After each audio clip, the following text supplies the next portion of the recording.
Vous êtes bel et bien branchés sur Mandico Télévision. Mesdames et messieurs, bienvenue à ce nouveau bulletin d'information sur Mandico. Il est 16 h à Kinshasa.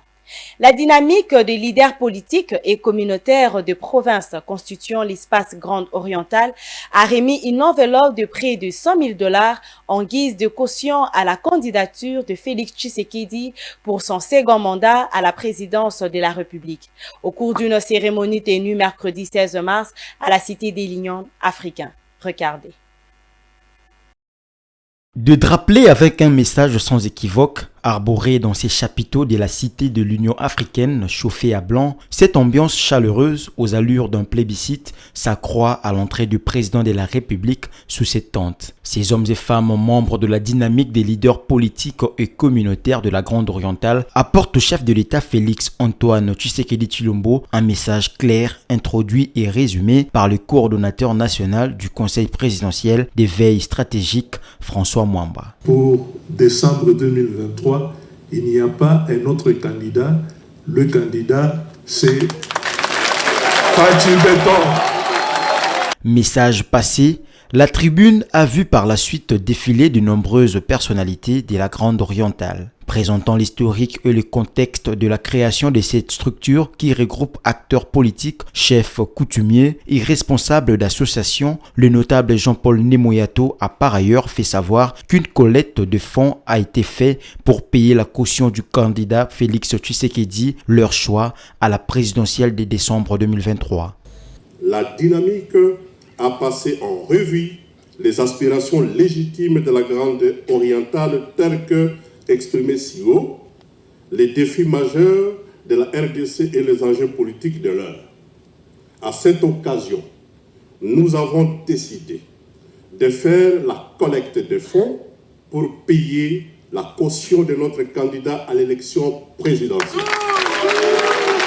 Ensuite, un état de lieu de chaque province issue de la Grande Orientale a été dressé. Le défi sécuritaire, infrastructures et autres, tout a été présenté en détail aux garants de la nation. Attentif et bienveillant, le chef de l'État a entendu le message 5 sur 5. J'ai suivi avec grande attention toutes vos revendications. Il y en a déjà qui sont en réalisation. Mais je sais que ce n'est pas assez. Nazako Ebisabino, unité ezali nécessaire. Soki tozana bomoko, bokabwanezate, monguna akoka ko profiter na biloko wana te.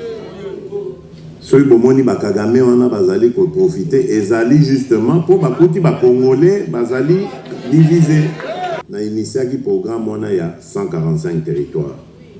Pona ebi que ba territoire na biso Ndé ezakana ba produit ebele.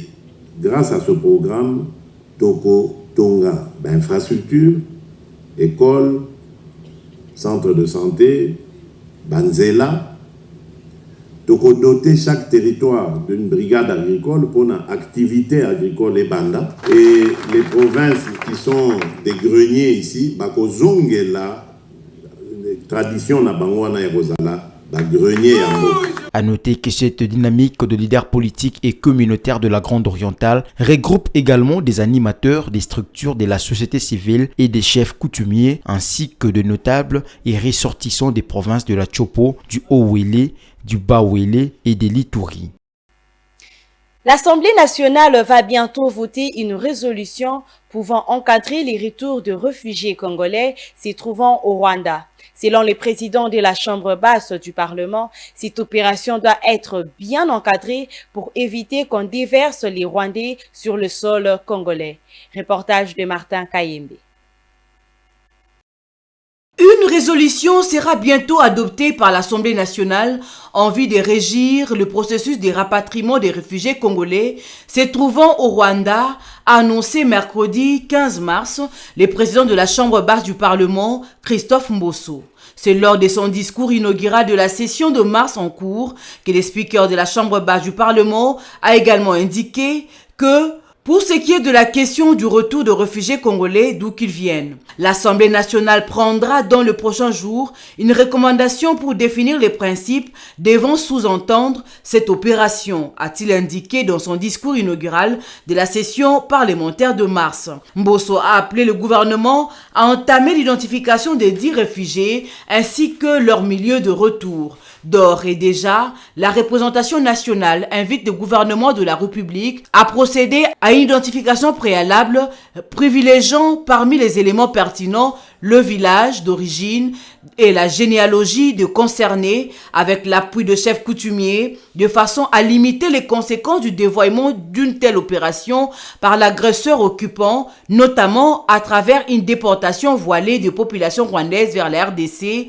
dans le but d'infiltrer ces institutions comme par le passé. Fin février, à la 52e session du Conseil des droits de l'homme à Genève, Félix Tshisekedi a affirmé avoir demandé la tenue urgente d'une tripartite RDC-HCR Rwanda afin que les deux États puissent rapatrier leurs ressortissants respectifs. Cette tripartite doit être associée du côté congolais, les notabilités coutumières des communautés concernées afin de régler définitivement le problème soulevé et de réaliser une réconciliation vraie et durable entre ces communautés, a souligné Félix Tshisekedi. La présence de réfugiés congolais au Rwanda est utilisée par Kagame comme un prétexte pour mettre la pression sur Kinshasa à travers la rébellion du M23 d'une part et les Hutus rwandais FDLR qui se sont réfugiés depuis 1994 en RDC constitue pour Kigali un motif de mener l'invasion dans l'Est congolais. La RDC continue d'accuser le Rwanda de soutenir le rebelle du M23. L'appui du Rwanda au rebelle du M23 est corroboré par des experts de l'ONU et plusieurs pays occidentaux, bien que Kigali s'en défende. Plusieurs initiatives diplomatiques infructueuses jusqu'à présent ont été lancées, notamment par l'EAC, qui a créé une force régionale censée assurer du retrait du M23 des positions conquises déjà un an. Mais sur terrain, la situation ne s'améliore pas toujours. La rébellion poursuit son offensive. Selon des affirmations du président de l'Assemblée nationale, l'honorable Christophe Mbosso, une milice incontrôlée est opérationnelle dans plusieurs villages du territoire de Kwamout, en la province à l'âge dur du Mai-Ndombe et dans la commune de Maluku, en périphérie de la ville de Kinshasa, plus précisément dans le plateau de Bateke. Cette milice est dénommée Mobondo. Suivez les détails dans ce reportage. Selon l'honorable président de l'Assemblée nationale, Christophe Mbosso, originaire de la province du Mai-Ndombe, ce groupe armé a mené des attaques armées dans les villages de Salo, Imbirika, Intien, Muluwoni, comme Mwanamputu et Kéré dans la commune de Maluku. Le constat fait remarquer que toutes ces attaques n'épargnent aucune tribu. Les atrocités perpétrées par cette milice Mobondo poussent à croire qu'il s'agit d'un autre mouvement insurrectionnel qu'il faut neutraliser. D'autres conclusions prétendent que ce sont plutôt des conséquences du conflit entre les communautés Tekeyaka, conflit déclenché en juin dernier dans le territoire de Kwamout. Pour la petite histoire, le chef traditionnel Fabrice Nzombi Kavabioko, qui était à la tête d'une mission de pacification dans le Grand Bandundu, dépêché par le gouvernement, avait pu faire sortir plus de 1000 assaillants de la forêt et ces derniers avaient exprimé le désir de servir sous le drapeau. Selon cette autorité coutumière, ces assaillants ont été envoyés à Kitona pour une formation militaire où ils ont déserté. Le chef traditionnel Fabrice Nzombi Kavabioko assure que lui-même les avait désignés par le même nom de groupe Mobondo. Le malheur est que ce groupe aurait déserté en détenant des armes de guerre avec lesquelles ils attaquent actuellement des civils ainsi que certaines forces de l'ordre et de sécurité. Des centaines d'entre eux ont été arrêtés à Kwamout dans le cadre des opérations militaires menées par la 11e région militaire. À ce jour, en dehors de Maluku, les violences de cette milice touchent la province du Kwilu dans le territoire de Bagata, secteur Wamba, qui a été touché par les violences en septembre 2022. À cet effet, une troisième vague d'assaillants arrêtés a été présentée aux autorités provinciales le mercredi dernier 15 mars pour constituer au total 26, dont 17 appréhendés à Fatundu et 9 à Kikongo. Mesdames et messieurs, c'est la fin de ces bulletins d'information. Merci de l'avoir suivi et très bonne soirée sur Montiko Télévision.